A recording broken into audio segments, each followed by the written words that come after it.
Ambulance emergency. What's the exact address of the emergency? Corner of 4 Mile Lane and Swan Lane. That's our closest intersection. I can make an ambulance there. I'm just trying to search for you now. Hold on, I think I can see you. Are you near a bridge? Yes, well, we're working on a demolished bridge, yes. All right, I've got you now. Okay, tell me exactly what happened. So we've got divers in the water and a piece of simply bridge is falling on the diver. So that's a lot of weight. We're talking 10, 20 tonne maybe. 10, 20 tonne has gone on him. I'm just only guesstimating. So the dive team's now working to extract him.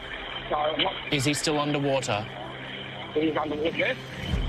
So he's got the breathing apparatus. As far as I'm aware, he's still conscious. But I'm away from the work there at the moment. Okay, so I'm organising that help for you now. Stay on the line. How old is the patient? Mid-30s, I have a guess. So we've got an ambulance on the way, all right? We're also requesting some specialists. Bear with me, please. All right, so just bear with me. Okay, and when you get any further information on the patient, I want you to tell me straight away, okay? Hey, Joe, it's still conscious? Is he still conscious? The patient's still conscious. All right, and is he breathing? I presume so. They've got a machine down there now with some chains. I think they're trying to lift the piece of concrete up. You're doing well, all right? So just bear with me. No. I'm just asking the supervisor if they need any further information for you. He's got a breathing apparatus on. Oh, okay, Yes. so he's technically breathing? Yes, technically, but we don't know what condition he's in, obviously, if he's trapped by this cement block. Is there anywhere near the area that could land a helicopter by any chance? We've got a flat area, some long grass, maybe knee high. Trainee call taker Luke coordinates with regional operations. An ambulance is 5 minutes from the trapped diver. Police and SES are 8 minutes away, and a helicopter with a specialist medical team has also been dispatched. So what we'll do, I'm going to stay on the phone, all right? What I want you to do is just tell me if anything changes with the patient, and I'm going to update all the teams. I think they've extracted him. I'm just walking back down to have a closer look. Okay, thank you. Tell him the ambulance is turning off the highway. And the ambulance is just turning now.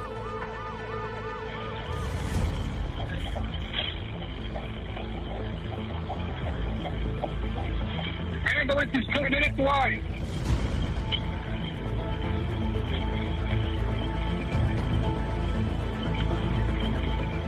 Okay, so they've extracted him. Okay, so is he extracted from the water? Within the driver's workload, as you say. Do you know if he's away? Okay, and just to confirm, is he awake? I don't know.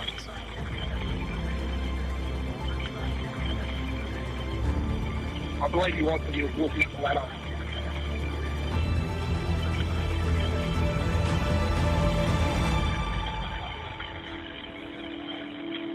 Yeah, we'll see the ambulance now. Right, I'm going to leave it with them, all right? Thank you for your help. No, thank you, bye-bye. Okay, well, if you will pardon me. Never in my life had a job like this. Oh, my sweet baby. For 4 years, I've never had anything like A 20-ton block falls on you. How lucky is he that he's not dead? That's what I want to know. Bloody hell. That was a very unique call for us. That was good, though. You did a really good job. You did a really good job. You did great. Thank you. I was terrified. All right, happy for the next. Yes, next, please. We've got 8 calls. Ambulance emergency, what town or suburb? Tonight, What's happened? a bone-crushing crane. We're just gonna get a line in. I'll give you some analgesia, okay? Like 8 meters. Least of your problems. Hey, better than a crane. a biker sent flying. He's actually out cold. He looks like a pretty bad accident. And So she's palliative care, is she? the final goodbye. Every single elderly person, they dream of that. They want to pass away surrounded by the ones that they love.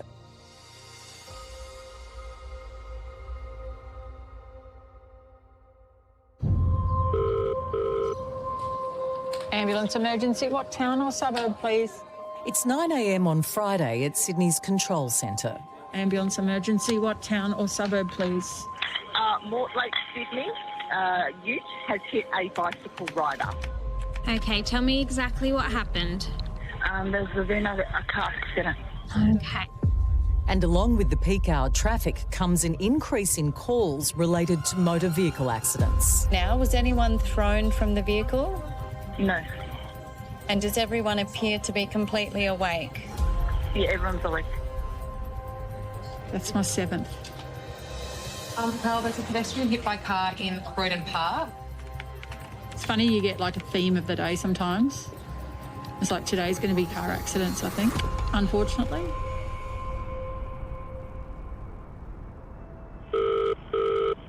Ambulance emergency, what town or suburb, please? Forest Park, New South Wales. What's the address? Corner of Mannix Parade and Hume Highway. There's a motorbike that's underneath a car and there's another black car in the fence. Okay. And there's a motorbike rider laying on the ground. Okay. Was the motorbike rider wearing a helmet? Oh, yeah. Do you know how fast they might have been going at the time? One of the cars was flying. And does everyone appear to be completely awake? No. No. By the looks of it, he's actually out cold. But he looks like a pretty bad accident. Yeah, okay. All right, I'm organising help for him now. Stay on the line. I'll tell you exactly what to do next. Car 847 is 5 minutes away from the scene in Western Sydney. Do not move him unless he's in danger. And for everyone's safety, tell all bystanders to stand well clear of approaching traffic. I'm in anaesthetic from Liverpool Hospital. Multiple calls come in about the injured motorbike rider, including one from a bystander who's a doctor. So we've got 2 people here. What do you want me to do? So the police are on the ground, a motorcyclist. His airway's patent, he's breathing, and I can feel a radial pulse. And we have a female, I'm not sure how old she is. She looks young, 20s, 30s. Okay. She was in the car that hit the motorcyclist. Yep. She's unconscious, so she's breathing, and she also has a pulse. With 2 injured patients now being reported, an intensive care team and a medical team are added to the emergency response. Car 847, police and fire and rescue are already en route and are 5 minutes away. One car into motorbike. Big screeches and a bang. Yeah, this is big. Duty Operations Manager Joe is dispatched to supervise the scene. 847, go ahead. The patient as stated on the corner of Mannix Parade and around Bruce Avenue.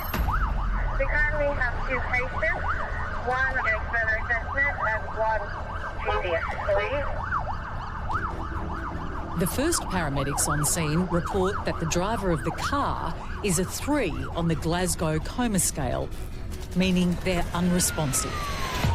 The motorbike rider is also being assessed to determine the extent of his injuries. Adam, if you want a second medical team, it's going to be care flight if needed. Sydney 2 Inspector 84, just a heads up from RLTC. If we do require another medical team, it's going to be a care flight. Inspector A4, copy if for a second medical team required will be care flight. Understood.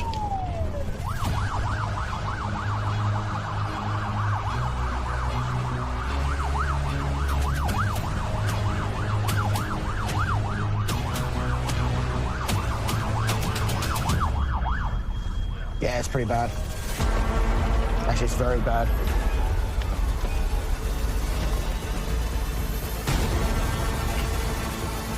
Hey, buddy.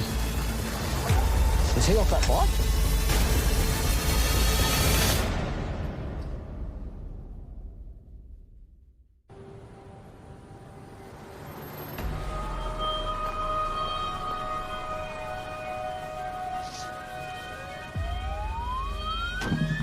Hey, buddy.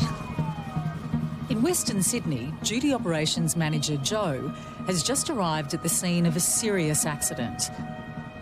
A 19-year-old motorcyclist has been hit by a car, reportedly travelling at speed. Is he off that bike? Yeah, right. Right. Give me the scene and then I'll take it over. What is it?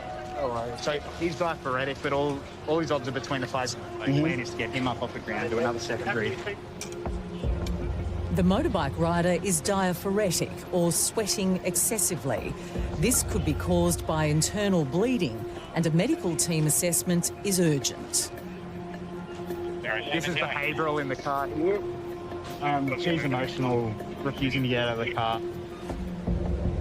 But the driver of the car is still unresponsive. We've got a good set of numbers on her. Good set of numbers? Yeah, Do you want care for you? You're thinking 100% behavioural, yeah? Well, 90%, just to make sure. A behavioural diagnosis may mean the physical symptoms are stress-related. This can happen after traumatic accidents. Hello. Open your eyes for me. I know it's scary, but I really need you to open your eyes. Walking into a traumatic scene as a duty operations manager, my priorities are so different to when I was just walking in and simply patient-focused as a paramedic. Okay. She's very behavioural. Got her eyes closed, but I've just touched her eyelids and she's reacted to that touch. So here's our primary concern. I'm thinking about my communications. I'm thinking about what resources I have on scene and whether I've got enough or not. Ultimately, you're commanding a scene. So, yeah, is there pressure? Absolutely there is. But it's what we live for. You're Inspector 84, City. Inspector 84, go ahead. I've taken handover and I'm now in command of this scene. So there is one patient who is the motorcycle rider, to which the medical team and the intensive care team are attending to at the moment. The second patient is the driver of a motor vehicle. However, all vital signs are within normal range on her. Just confirming. Do you require a second medical team, or are you up to handle with what you have? So in turn, we do not require a second medical team. Every year, there are more than 2,500 motorbike accidents in New South Wales, and around 60 of these result in a fatality. What have you got? Just pelvis? Yeah, just pelvis. Query pelvis. A pelvic binder has been applied to stabilise the rider's suspected fractured pelvis and prevent ongoing hemorrhaging. He's actually super lucky, hey? He's relatively unharmed. Don't have a full explanation for why he was so diaphoretic initially. I don't know, I reckon massive adrenaline rush, I imagine, off that. I do ride a motorcycle, right? And being hit by a car must be so scary. I've come off my bike and I remember how scared I was. But, you know, I can only imagine what that guy was going through and I feel for him. Thought he was going to be sicker.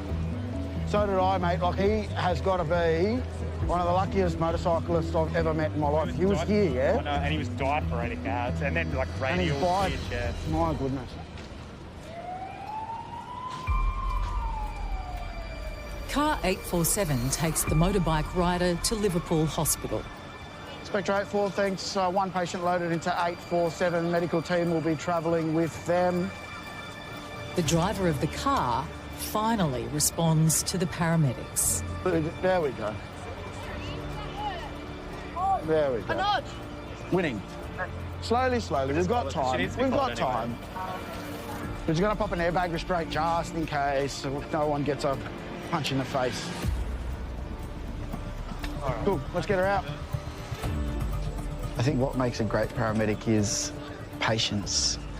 And that's both meanings of the word. Your patients, the patients that we see on a day-to-day basis, but also having that virtue, patience, to be able to understand what that person is calling for. And you need to solve problems diplomatically, making sure that you're getting the right outcome for that patient or that person. Do you mind, just let's get this road open. It's a major arterial. So once you load, maybe just get that car behind mine and then at least we can get lane 2 open. As duty operations manager, I'm doing the communications stuff and I'm doing the management stuff and overseeing the different interagencies. And I'm basically the conduit between all of those people. If you guys don't know anything, thank you so much. So there's a lot to do as you walk into a scene, but it's very enjoyable. What a scene. Oh my gosh. Just T-boned him and he's gone flying. He might have a broken pelvis, but whilst you can certainly die from a broken pelvis, but because he's had intervention, he'll survive that. Outside of pelvic injuries, he's relatively unharmed. Lucky is not even the word for this guy. He should be dead.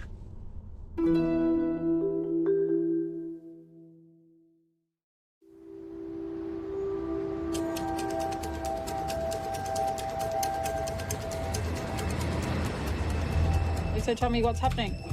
Well, my son was at the class last night, and I'm not fully over, but I have a scratch on my arm. Okay. Is there any serious bleeding? No, there was last night, but not anymore. The information you have provided indicates the need to speak with one of our registered nurses. So please stay on the line and then I'll put you through, okay? Sydney's call centre receives about 1,800 emergency calls every day. I'm not even an hour in my shift and I've already had a bath. But they don't all require an ambulance response. I've got Sarah there. She's with her 3.5-year-old son. He's shoved a pea up his nose. You could please secondary triage. Instead, more than 250 calls each day are referred to the Virtual Clinical Care Centre, or VCCC. We have a 15-year-old female. She's complaining of boils on her legs and one on her spine. Yes, boils. Boils. Located on Sydney's North Shore, the VCCC was launched in 2021 in response to the increased volume of calls received during the pandemic. Hello there, I'm Jeanette, one of the paramedics in the VCCC. How are you? It's staffed by registered nurses, specialist physicians and paramedics. So your wife's been telling me you've had fever since yesterday, a bit nauseous, not been eating and drinking as much as you normally would, and then had a collapse, eh? A lot of people call ambulance for the first time. They don't know how to react or what to say. So we're here to sort of try and help, give some advice and try and make the right decisions for them. And how do you feel now? Like the back of your head, did you hit your head? No, good. But the wife threw herself under you, so that's good. Okay. Wife broke the fall.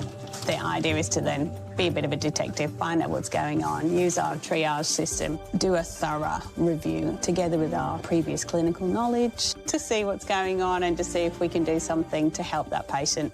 Keep the fluids up, keep the Panadol up, don't eat a lot, just have little bits and often. It's not about not getting an ambulance, it's more about getting the right treatment in the right place. Like I say, any changes, don't be afraid to call back. All right, thank you, bye. The things the wife does for you, hey? Did you have Weet-Bix this morning? Are you feeling strong? Maybe you deserve, like, a gorgeous... Maybe a pork roll. A pork roll? A crackling pork roll.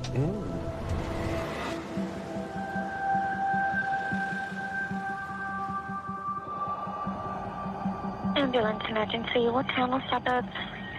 Malta. Okay, tell me exactly what's happened. We're a crane factory and our mechanic got stuck under one of the cranes. Is he still trapped? No, he's not trapped, but his leg's hurt. And just confirming that it has fallen onto him? I think so, yes, but his leg was crushed by the tyre. Is it his upper or lower leg? His lower leg. Okay, when did this happen? About 10 minutes ago. Is there any serious bleeding? There's bleeding. Is he completely alert? He's fully conscious? Okay. And how big and heavy was the crane? Oh, the crane was about 30 tons. Has he injured any other part of his body at all? He's got cut on his head too. Okay. We've got a lot of resources on their way. They're all coming, lights and sirens for you. The job is classified as a 1C trauma emergency. In car 885, intensive care paramedic Jason and his partner Paul are 7 minutes away. Okay, so we're going with male who's stuck under a crane. He was trapped for about 10 minutes, under 30 tons apparently. So I'm an intensive care paramedic, and we generally go to high acuity jobs. Going to a work site with a lot of machinery around, heavy machinery, you know it's going to be a big job. Even the slightest touches from a vehicle that weighs tons and tons, the injuries will be severe, and you have to be prepared for that. It's a major incident. A closer paramedic team is 1 minute from the scene, and a medical team with a doctor and a duty operations manager are also en route. Oh, that's a great driver. She must be an emergency services worker. This person is not. When we're driving to jobs, lights and sirens, to a very critical patient, every second counts.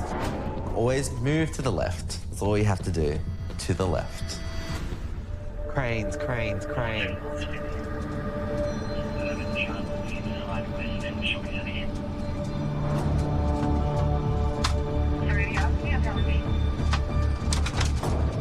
Paramedics from car 632 are already on scene.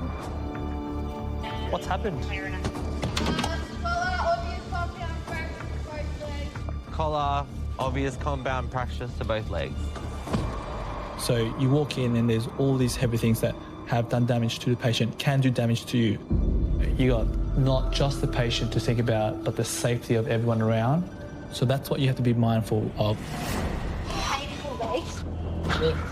Yeah, how bad? Pretty bad. Wow, okay. It's very painful. Your muscle and tissues could be breaking down. Prolonged crushes, in worst case scenario, can require amputation.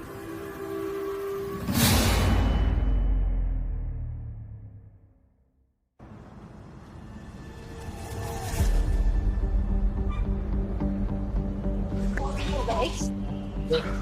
Yeah, how bad? Pretty bad. In Sydney South, a man has suffered compound fractures to his legs after being crushed by a 30-ton crane. Compound fractures are breaks where the bone pierces the skin. What's your name, mate? Phil? Phil, I'm Paul. And that other gentleman over there is Jason. Intensive care paramedic Jason and his partner Paul are the second team to arrive at the scene. Did you see the back of it? Of his leg? Yeah, wow. Got a degloving. Degloving occurs when the top layers of skin and tissue are ripped away, exposing the muscle and bone underneath. A degloving is a very painful injury because it exposes all your nerve endings. So as an intensive care paramedic, I have to do a quick but comprehensive assessment to find out what exactly is going on. Then we can get pain relief going. Every second counts. Were you trapped underneath, like pinned underneath? Yeah. How'd you get out? The girl in the office got the guys next door and they backed the train. And Phil, your head obviously is not sore on the back or anything. I'll have a quick feel your back. How do you feel this back, yeah? The spine is clear, Yeah, ribs okay. are good, lungs are clear to all All right. pieces. Okay, it's just the lower legs. I have the skills to administer stronger pain medications, and it's not just using your strongest drugs, it's about how your strongest drugs synergizes with the medications.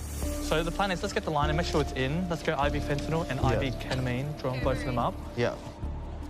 So you're making them basically as in little pain as possible. We're just gonna get a line in. I'll give you some analgesia, okay? Any allergies? No, I hate needles. Well, it's a bit... The least of your problems. Hey, better than a crane. S05E08 for a report. 885, go ahead.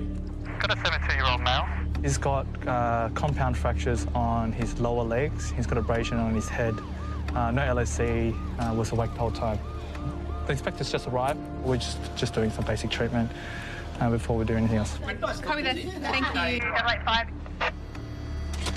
The medical team with the doctor arrives, and as the ICP on scene, Jason gives the handover detailing Phil's injuries. Crushed. By what? The wheel itself. So IV fentanyl first, and then we've got ketamine going. He's got no medical history or allergies.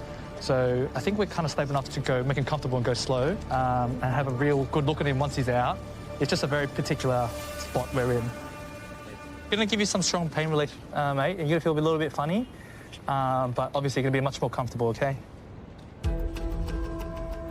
As the drugs take effect, the doctor can examine Phil's legs more closely. Good job, Phil. You're doing great, mate. I reckon that other leg is fine. Yeah, I think it's fine. I think it's fine. The best we can do is a leg split, cardboard box split.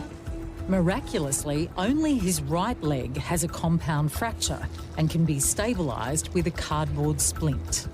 When you're transporting a patient who's in incredible pain, it's important to keep the patient still so then the injuries doesn't worsen or they don't lose function. So we'll try and sort of roll and scoop him because we don't really have C-spine concerns for him. So we just got to pick him up and move him onto the stretcher. Yep. Relax, Phil. Relax your legs, mate. All right, there we go. Those bigger jobs, it's all about, I think, guiding and leadership at that point. I can kind of look and put everything together. What's the next step? Where are we going from here? Good job, Phil.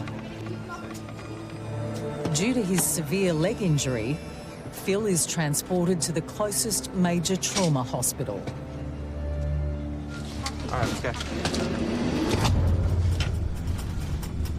085 Sydney, could we please get St George up for code 3?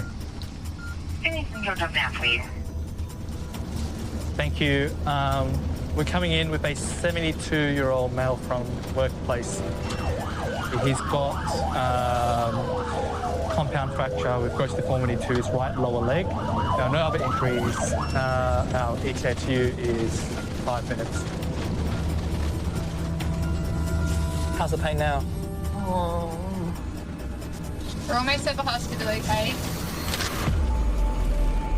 So they'll probably contact, you got family to contact? No. Your wife? Yeah, they'll probably contact her soon and let her know. Somebody has. How many? Okay, excellent. So yeah, obviously that lower leg, obviously is it's broken, but pretty much everything else we're pretty happy with. Okay. On those big jobs where the patients had, big injuries, if it's a good outcome, you deliver them to hospital and, they're gonna see their family again. That is like the most rewarding feeling ever. I think your superpower is your ability to command a scene well under pressure. You work really well under pressure. I've noticed it. Well, it's a lot of training and a lot of people have helped me get there. Take the compliment, babe. Thanks.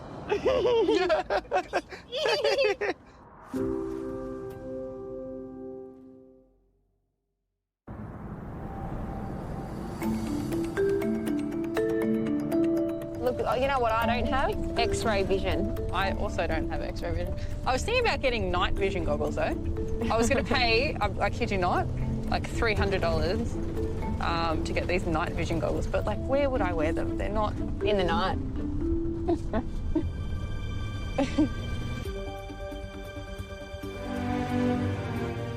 It's 2:30 in the afternoon at Sydney's control centre.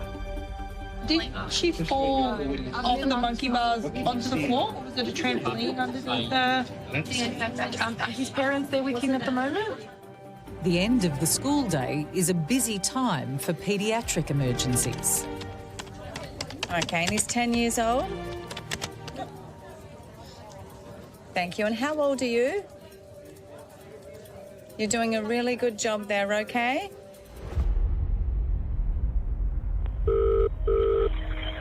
Ambulance emergency. What town or suburb? So my friend was crossing the road and a car hit him. Where are you? Fairfield Station at the crossing. And how old is he? 14 years old. Is he awake? Yeah, Is he breathing? He's conscious.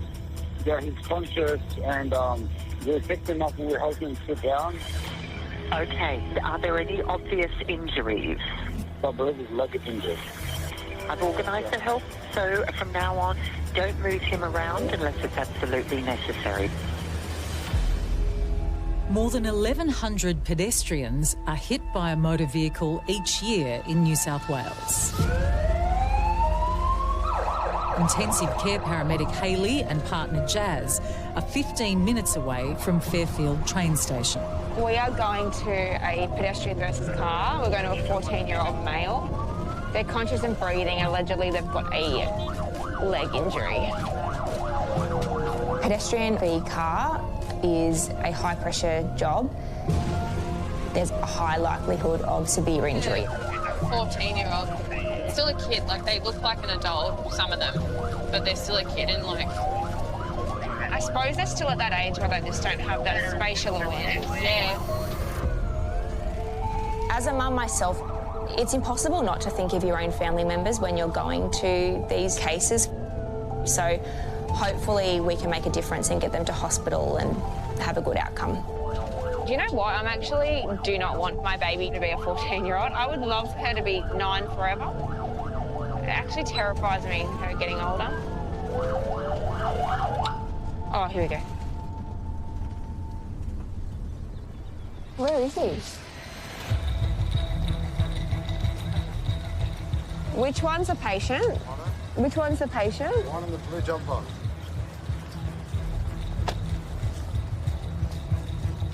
Hello. Hello. How are you? I'm Hayley. What's your name? Felix. What's happened, Felix? I got hit by a car. Yeah, which car? Black one on the drive. Oh, you're the driver. How fast were you going, mate?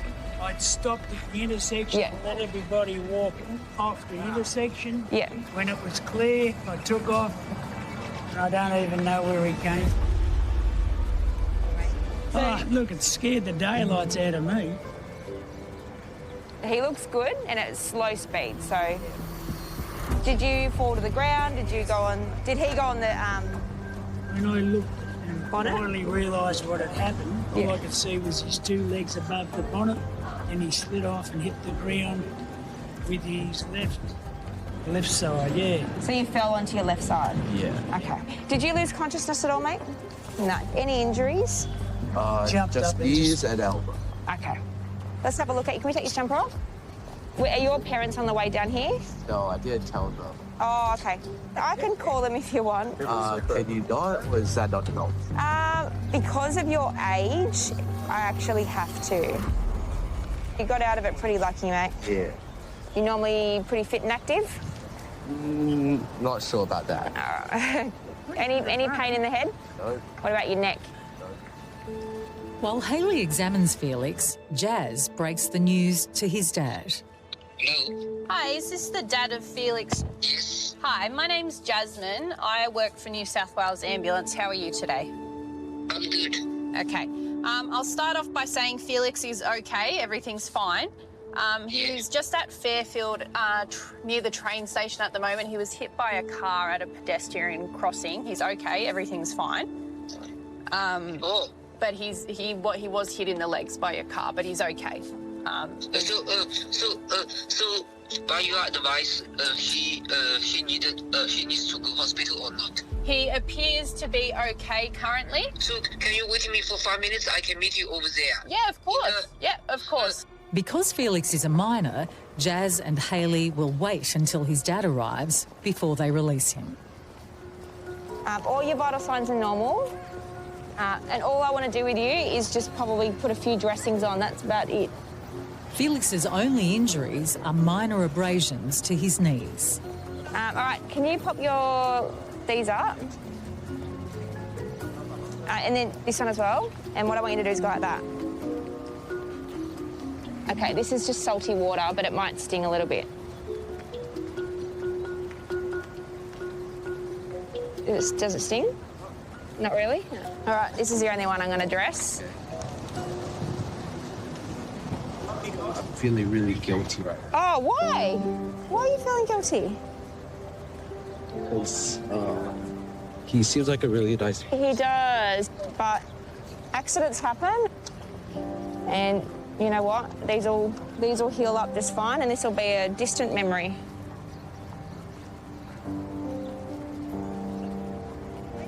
You're done. Easy.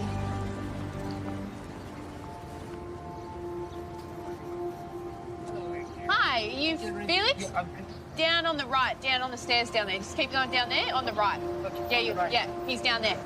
Hello, how are you? Hi, I'm Hayley. Hello.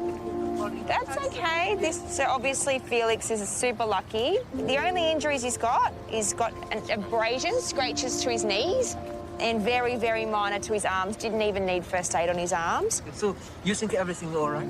He's very lucky, yeah. So you don't need to take to the hospital yet? I don't believe so. I've assessed him. He doesn't think he hit his head. There's no evidence to say that he hit his head. So I'm pretty confident that he's going to be completely fine. But it's still very scary because most of the time, the people, they get a phone call from it. I know, it must have been terrifying. You are so worried. Yeah, I would be the same. I've got a little girl, she's 9, so I would be just as worried if I got that phone call too. But you know what? He's really lucky, he's barely injured. Yeah, thank you for your help and your service. That's okay. That's okay. Bye, Felix. Very good. Thank you. That's okay. No worries. Have a good day.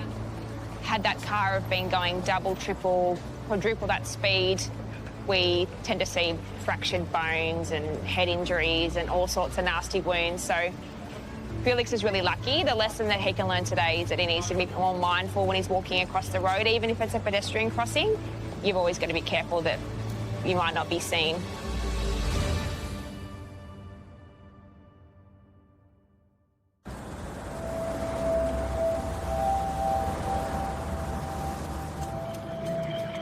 Ambulance emergency, what town or suburb? M25. Thank you. Okay, so just tell me exactly what's happened. My mum has very dangerous. Her heart not died. Heart's not right? Yeah. Does she have any chest pain? No pain. No pain, okay. How old is she? 91. 91 years old, okay. And is she breathing?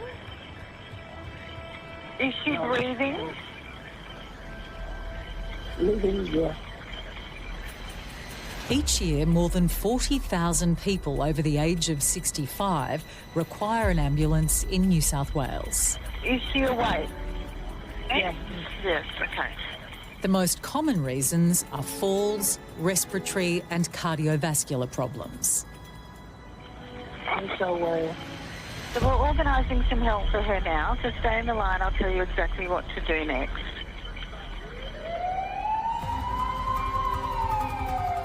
Approaching the end of their 12-hour shift, intensive care paramedic Hayley and partner Jazz are dispatched to the scene in Sydney's southwest. We have a 91-year-old female, heart's not right. The elderly population are probably the biggest callers of the ambulance system. Worked in aged care when I was studying at uni. I was studying nursing, so it was a really good starting point coming into this job. It was one of the best jobs I could have had to prepare me for the world of paramedicine. She is awake but unable to reply. She is pale. An elderly person can be really, really unwell. So for me, I'm thinking about my clinical protocols. I'm thinking about the best way of treating this patient and getting them to hospital as soon as I can. Hello, I'm Jazz. This is Hayley. What's happening?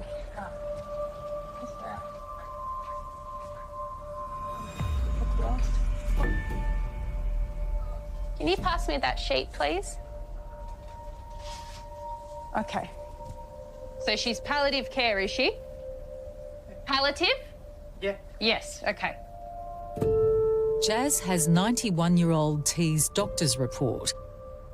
She's in palliative or end-of-life care. Okay, if she was to pass away, what is her wishes? The aim of palliative care is to make a terminal patient as comfortable as possible during their illness and through to their death. So, no, she doesn't want CPR. Okay. For many, this includes a do not resuscitate order. No CPR? No. Okay, all right. So, do you just want her to be comfortable? Comfortable before. Yeah. Do you have a palliative care team? Yeah, okay, yeah. Okay, this one. This is what I need.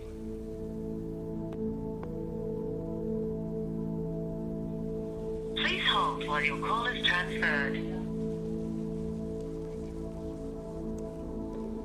Let me know if you don't get any success and I'll try the V-C.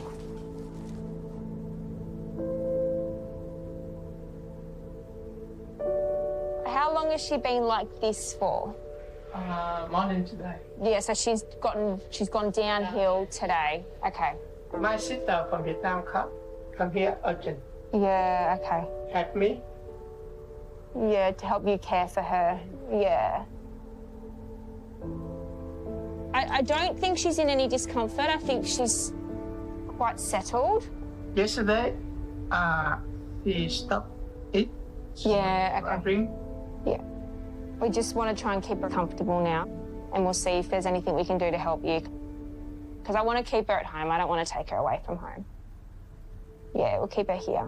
Yeah, I think so. I think for me, we just need to make her comfortable and make you and your sister comfortable. At this point in time, her oxygen is not good, but we expect that to happen as she's deteriorating. My role as a paramedic in a palliative care case when a patient is actively dying is to clinically assess and support the patient, but I'm also there to help the family process the trauma.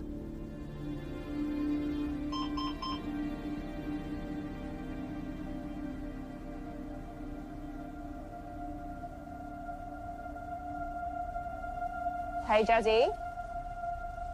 Come here, please. Come here. I think Mum's Mum's about to pass, mate. Hold her hand. I think we're about to go code 2.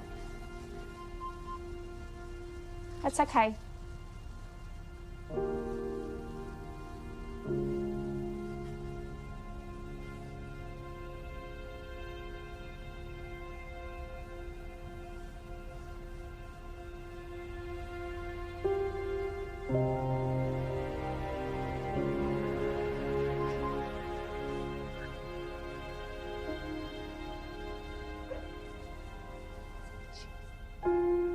So her heart is slowing down at the moment, okay? We're here.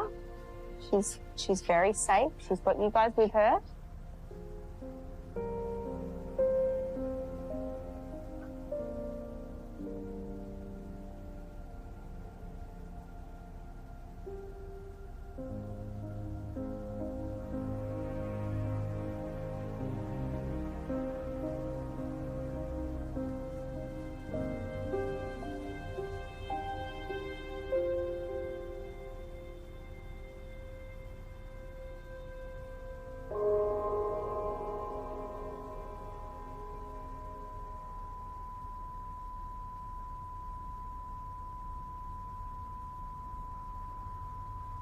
She's passed away, darling.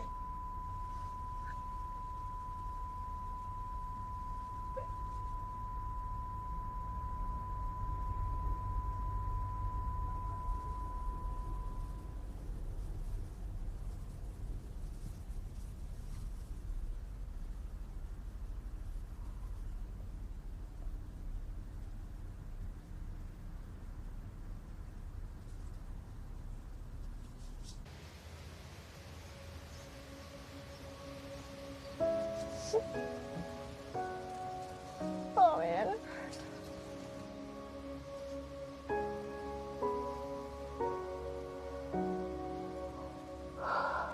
Sometimes as a paramedic, we can get quite emotional on cases.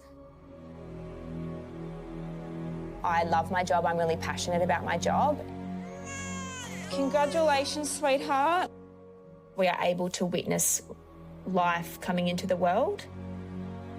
We see everything in between, and then sometimes we see lives exiting the world.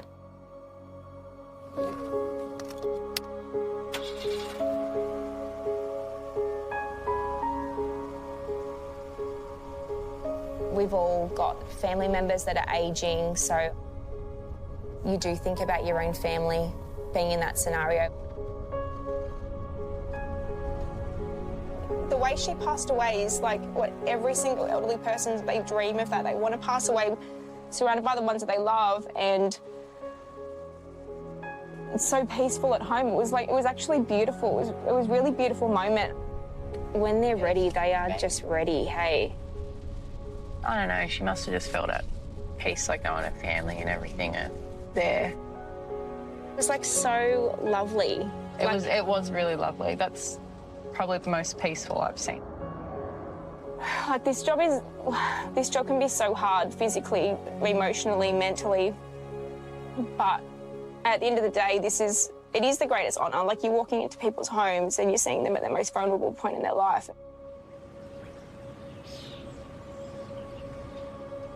Yeah, it can be a real honour.